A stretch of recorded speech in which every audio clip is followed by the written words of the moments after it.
এখানে ডলফিনের একটা 2 HP লোডের ওয়াটার পাম্প কন্ট্রোলার দেখানো হচ্ছে।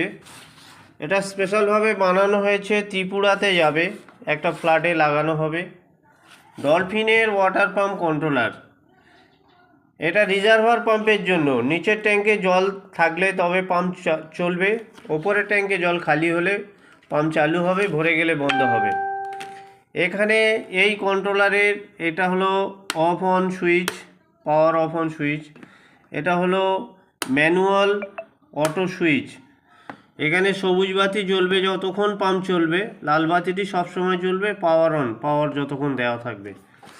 এখানে আছে লাইন, নিউট্রাল, মোটর, ট্যাঙ্ক। মোটরে নিউট্রালটি ডাইরেক্ট করা থাকবে সরাসরি। এর সঙ্গে মেশিনের সঙ্গে এটা আছে আপার ট্যাঙ্ক ফ্লোট। আপার ট্যাঙ্ক ফ্লোট যে